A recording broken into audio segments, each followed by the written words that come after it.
fait mon doctorat ici au Svalbard, à l'université qui s'appelle UNIS, qui est à quelques centaines de mètres de nous ici. Et cette thèse, elle portait sur la dynamique des glaciers. Ici au Svalbard, on a des glaciers qui changent de comportement. Les glaciers sont toujours en mouvement.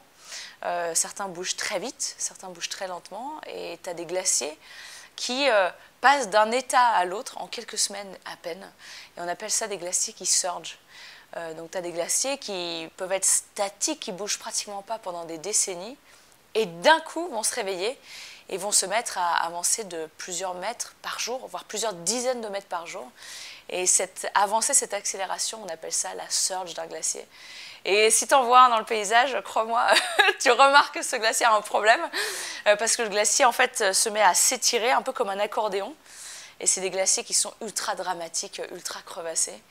Et quand tu vois un glacier qui est très très crevassé, généralement c'est l'indication qu'il bouge très vite.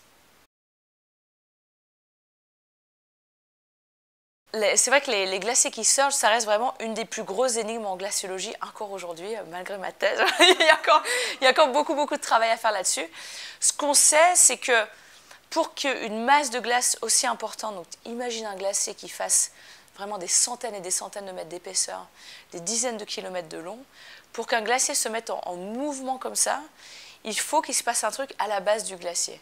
Et ce truc, c'est très certainement, on a pas mal d'indications qui nous le prouvent, c'est qu'on a une accumulation sous le glacier qui est capable de carrément soulever le glacier et de l'obliger à bouger. Et la question, c'est mais d'où vient l'eau? Pourquoi est-ce que l'eau, elle se retrouve bloquée à un moment? Quel est le volume d'eau dont on a besoin pour qu'un glacier se mette en mouvement? Et aujourd'hui, on est vraiment incapable de prédire quels glaciers vont se mettre à surger, pourquoi est-ce que c'est un glacier là et pas le glacier d'à côté, et quel rôle joue le dérèglement climatique là-dessus. Parce que c'est très clair qu'avant, il y a une centaine d'années, il y avait aussi des glaciers qui surgeaient, je ne sais pas si ça se dit au Svalbard, mais des glaciers qui se mettaient aussi en mouvement. Pas parce qu'il faisait très chaud et parce qu'il y avait beaucoup de précipitations, mais parce que c'était des glaciers qui étaient énormes. Il y a 100-150 ans ici, les glaciers faisaient le double de leur volume d'aujourd'hui.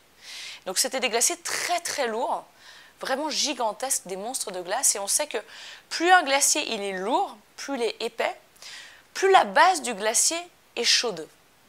Chaude entre guillemets, c'est comme un métal, plus tu l'écrases le matériau glace, plus ça se réchauffe et plus tu peux avoir de l'eau dans le système. Aujourd'hui, on n'a plus du tout ce cas de figure, on n'a plus des glaciers qui sont énormes, très lourds, on a des glaciers qui se réduisent de plus en plus, qui font la moitié du volume qu'ils avaient il y a 100-150 ans. Donc, qu'est-ce qui se passe? Comment c'est possible que la base du glacier soit quand même chaude, qu'il y ait suffisamment d'eau dans le système pour fonctionner? Et on pense que, en fait, il y a quand même beaucoup de précipitations aujourd'hui, il y a beaucoup plus de pluie qu'avant, et que peut-être ces précipitations liquides, plutôt que de la neige, ces précipitations liquides, trouvent le moyen toujours d'aller à la base du glacier et de s'accumuler.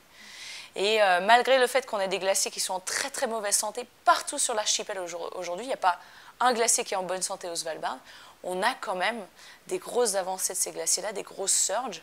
Et le souci, c'est que suite à ces avancées gigantesques, la glace en fait avance à des altitudes où elle ne devrait pas être.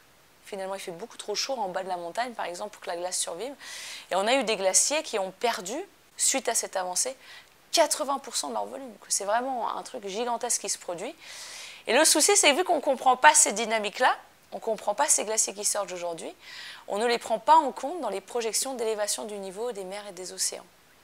Ça reste une minorité des glaciers dans le monde. Ici, au Svalbard, il y en a beaucoup, mais dans le monde, c'est à peine 1 à 2% des glaciers dans le monde qui peuvent faire ce genre de dynamique-là. Mais finalement, ça reste des glaciers qui peuvent contribuer d'un coup de façon dramatique à l'élévation du niveau des océans. Donc c'est important de les étudier, il y a encore pas mal de taf à faire ici au Svalbard. Ouais.